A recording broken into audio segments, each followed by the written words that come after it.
رب العالمین والصلاة والسلام علی سید المرسلین اما بعد فاعوذ باللہ من الشیطان الرجیم بسم اللہ الرحمن الرحیم۔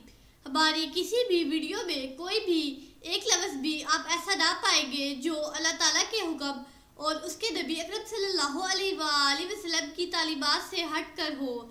آپ سے گزارش ہے ہماری ویڈیوز کو دھیان سے سنیں، یقیناً آپ کی زندگی بدل جائے گی، اور ان کو آگے شیئر کریں۔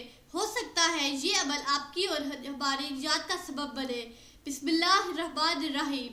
اللہ تعالیٰ نے اپنے پیارے محبوب صلی اللہ علیہ وآلہ وسلم کی تعریف کرتے ہوئے ارشاد فرمایا، وَإِنَّكَ لَعَلَىٰ خُلُقٍ عَظِيمٍ۔ ام المومنین حضرت سیدتنا عائشہ صدیقہ طیبہ طاہرہ رضی اللہ تعالیٰ عنہا کا فرمان ہے کہ حضور نبی کریم صلی اللہ علیہ وآلہ وسلم کا خلق قرآن پاک ہے۔ ایک شخص نے حضور نبی پاک صلی اللہ علیہ وآلہ وسلم سے اچھے اخلاق کے بارے میں پوچھا تو آپ صلی اللہ علیہ وآلہ وسلم نے قرآن پاک کی یہ آیت مقدسہ تلاوت فرمائی، خُذِ الْعَفْوَ وَأْمُرْ بِالْعُرْفِ وَأَعْرِضْ عَنِ الْجَاهِلِينَ۔ اے محبوب، معاف کرنا اختیار کرو اور بھلائی کا حکم دو اور جاہلوں سے منہ پھیر لو۔ پھر ارشاد فرمایا، حسن اخلاق یہ ہے کہ جو تم سے قطع تعلق کرے تم اس سے صلہ رحمی کرو، اور جو تمہیں محروم کرے تم اسے عطا کرو، اور جو تم پر ظلم کرے تم اسے معاف کر دو۔ بے شک مجھے اچھے اخلاق کی تکمیل کے لیے بھیجا گیا ہے۔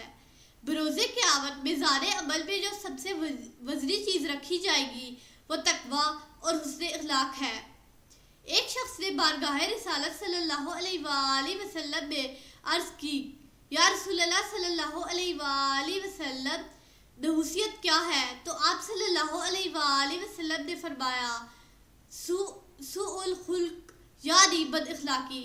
ایک شخص نے بارگاہ رسالت صلی اللہ علیہ وآلہ وسلم نے عرض کی، یا رسول اللہ صلی اللہ علیہ وآلہ وسلم، مجھے نصیحت فرمائیے۔ تو آپ صلی اللہ علیہ وآلہ وسلم نے ارشاد فرمایا، تم جہاں بھی ہو اللہ تعالیٰ سے ڈرتے رہو۔ اس نے عرض کی، مزید کچھ فرمائیے۔ ارشاد فرمایا، برائی کے بعد نیکی کر لو کہ وہ برائی کو مٹا دے۔ عرض کی، کچھ اور فرمائیے۔ ارشاد فرمایا، لوگوں کے ساتھ اچھے اخلاق سے پیش آؤ۔ بارگاہ رسالت صلی اللہ علیہ وآلہ وسلم میں عرض کی گئی، ای الاعمال افضل، یعنی کون سا عمل افضل ہے؟ تو آپ صلی اللہ علیہ وآلہ وسلم نے ارشاد فرمایا، خلق حسن، یعنی حسن اخلاق۔ اللہ عز و جل کی یہ شان نہیں کہ کسی بندے کو اچھی صورت و سیرت سے نوازے پھر اسے آگ کا لقمہ بنائے۔ حضرت سیدنا فضیل بن عیاض رحمۃ اللہ علیہ سے مروی ہے کہ بارگاہ رسالت میں عرض کی گئی، ایک عورت دن میں روزہ رکھتی اور رات میں قیام کرتی ہے، لیکن وہ بد اخلاق ہے، اپنی زبان سے پڑوسیوں کو تکلیف پہنچاتی ہے۔ تو آپ صلی اللہ علیہ وآلہ وسلم نے ارشاد فرمایا، اس میں کوئی بھلائی نہیں، وہ جہنمیوں میں سے ایک ہے۔ میزان میں سب سے پہلے حسن اخلاق اور سخاوت کو رکھا جائے گا۔ جب اللہ تعالیٰ نے ایمان کو پیدا فرمایا تو اس نے عرض کی، اے رب عز و جل مجھے تقویت دے، تو اللہ پاک نے اسے حسن اخلاق اور سخاوت کے ذریعے تقویت دی۔ اور جب اللہ تعالیٰ نے کفر کو پیدا کیا تو اس نے کہا، اے رب عز و جل مجھے تقویت دے، تو اللہ پاک نے اسے بخل اور بد اخلاقی کے ذریعے تقویت دی۔ بے شک اللہ عز و جل نے اس دین کو اپنے لیے خاص کیا، اور سخاوت و حسن اخلاقی ہی تمہارے دین کو قائم رکھتے ہیں۔ تو سنو، اپنے دین کو ان دونوں کے ساتھ زینت دو۔ حسن الخلق خلق اللہ العظم، یعنی حسن اخلاق اللہ تعالیٰ کی عظیم ترین مخلوق ہے۔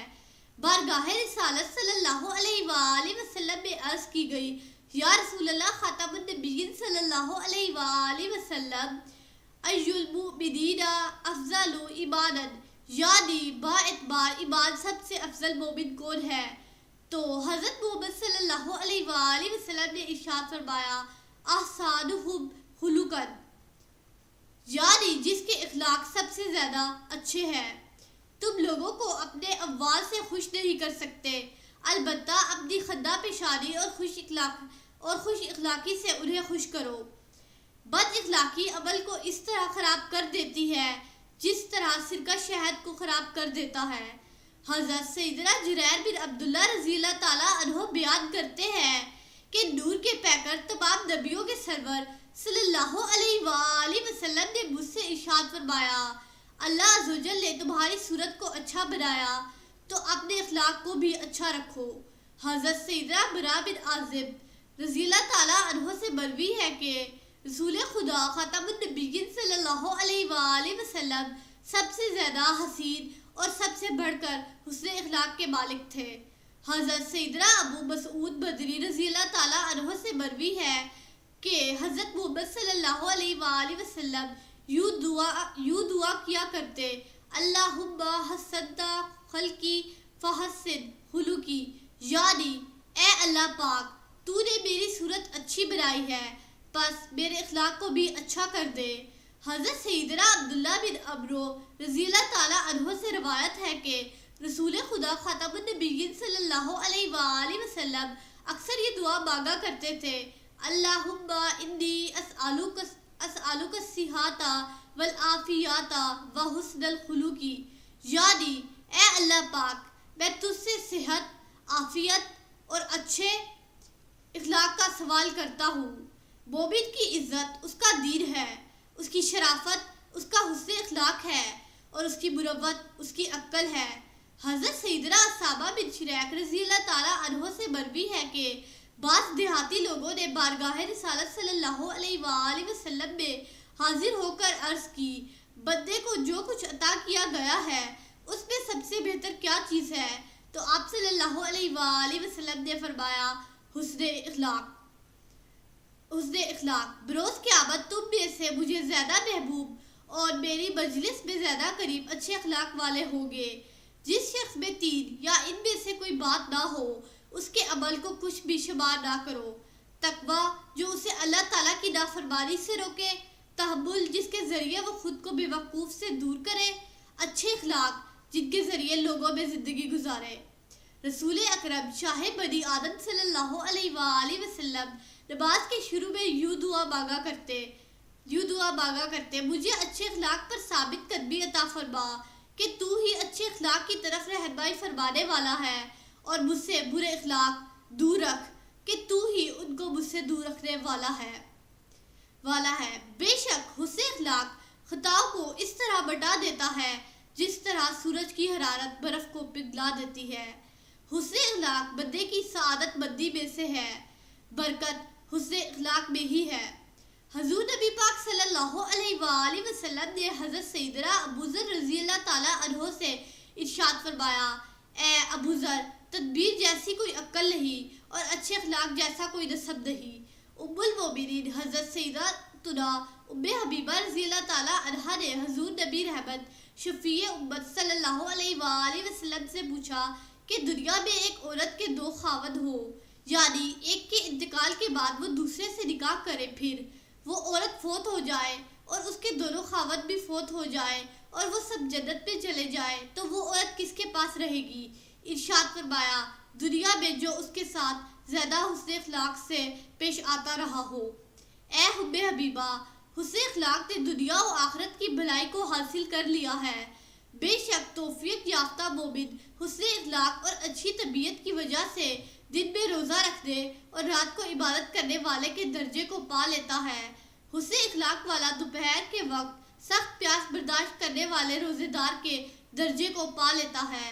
حضرت سیدنا عبد الرحمن بن سمورہ رضی اللہ تعالیٰ عنہ فرماتے ہیں، ہم بارگاہ رسالت صلی اللہ علیہ وآلہ وسلم میں حاضر تھے کہ حضرت محمد صلی اللہ علیہ وآلہ وسلم نے ارشاد فرمایا، میں نے گزشتہ رات ایک عجیب بات دیکھی۔ میں نے اپنی امت کے ایک شخص کو دیکھا جو اپنے گھٹنوں پر جھکا ہوا ہے، اس کے اور اللہ تعالیٰ کے درمیان ایک حجاب یعنی پردہ حائل ہے۔ اس کا حسن اخلاق آیا اور اس نے اسے اللہ تعالیٰ کی بارگاہ میں پہنچا دیا۔ آدمی اپنے حسن اخلاق کے ذریعے آخرت کے عظیم درجات اور بلند منازل طے کر لیتا ہے، حالانکہ وہ عبادت میں کمزور ہوتا ہے۔ ایک مرتبہ حضرت سیدنا فاروق اعظم رضی اللہ تعالیٰ عنہ نے بارگاہ رسالت میں حاضری کی اجازت چاہی۔